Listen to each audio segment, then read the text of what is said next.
Bonjour à tous, c'est Sirflow pour YouTube, j'espère que vous allez bien. Aujourd'hui, on revient sur la série des mains de Miami, partie 3 sur 10, et on va étudier une main que j'ai vraiment trouvée intéressante à étudier, parce que c'est comment jouer un tirage quinte flush. Alors ici, on a limp UTG. Ici, j'aime bien overlimp si c'est 4 suits sur cette table, parce qu'on était sur une table où ça ne relançait pas beaucoup. D'ailleurs, ce qui est assez rare à Miami. Donc sur une table qui ne relance pas beaucoup, j'aime bien overlimp, du coup énormément pour aller voir beaucoup de flops et voilà, jouer mes adversaires post-flop. Petit point sur cette main, si c'est 4, on va la jouer beaucoup plus pour faire quinte que flush. La valeur de la quinte est énorme, la valeur de la flush, on peut clairement être dominé très souvent avec notre flush, donc il faut faire quand même très attention. Donc on overlimp, call, call, call, et check la big blind. Flop, As, 3, 5. Donc on a tirage quinte flush.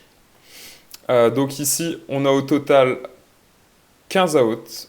Donc on a les piques, ça fait 9, plus l'open-ended, donc on rajoute 6 outs, donc 9 plus 6, 15 outs.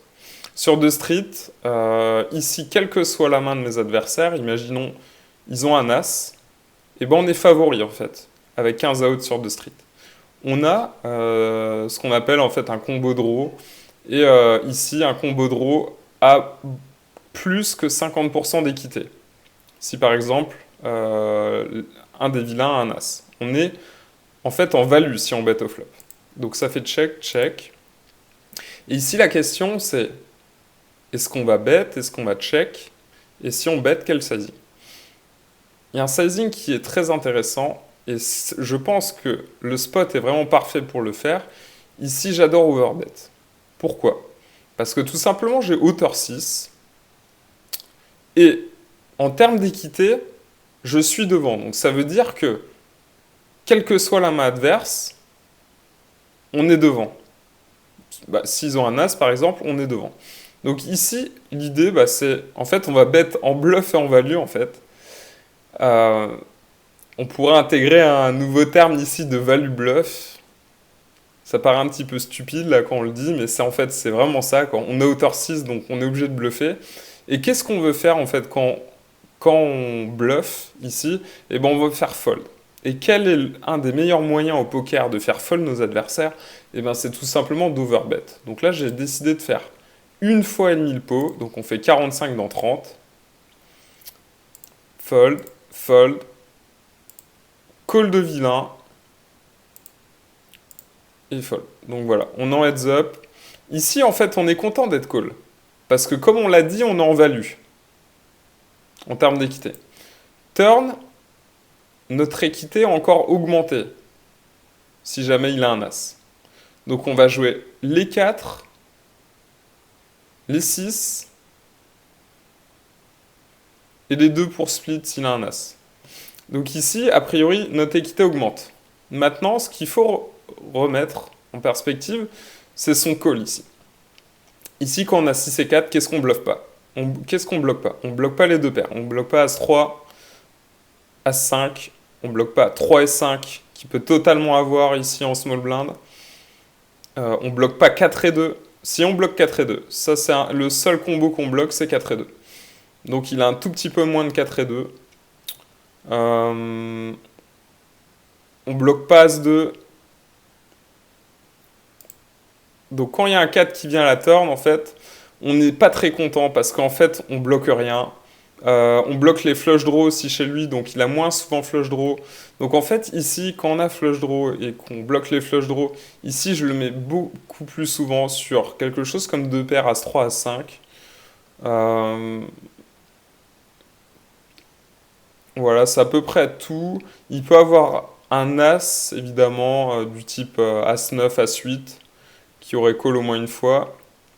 Mais ici, j'ai pas envie de tourner ma main en bluff parce qu'il y a trop de nuts chez lui du type de paire As-3, As-5. Donc ici, je préfère check back. Malgré le fait que j'ai encore plus d'équité, je pense, à la turn, très clairement. Et river en fait deux paires. Et là, ça va être un spot intéressant ici. Parce que Vilain décide de donc mettre 75 dans 120. Et le spot est vraiment, c'est ce qu'on appelle un spot très très chiant ici, hein, clairement. Ici, on bat qu'un bluff. Pourquoi? Parce que euh, s'il a 7, il a fait quinte. Euh, on bat des mains du type As-8, As-9. On perd contre As-3, As-5, As-4, As-6. Donc en fait, on perd contre énormément de mains. On perd contre As-2, évidemment aussi. Donc du coup, ici, c'est un peu un spot horrible. J'ai décidé de fold ici. Tout simplement parce que j'estime qu'il a beaucoup trop de value, des petits as qui va value évidemment, ou des quintes. Et là aussi, c'est vraiment génial de jouer à Miami parce que les mecs font les erreurs de montrer. Il a montré 4 et 2 pour quinte flopé.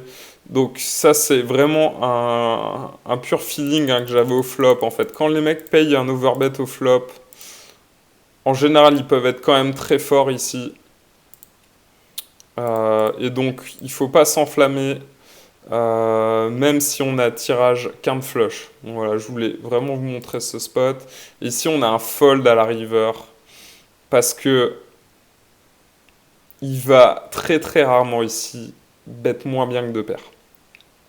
Voilà, j'espère que cette vidéo vous a plu. N'hésitez pas à me suivre sur Instagram, c'est Sirflo Poker. Mettez un gros like en dessous de la vidéo, commentez, ça fera vraiment plaisir. Et je vous dis à samedi prochain les amis. Ciao ciao.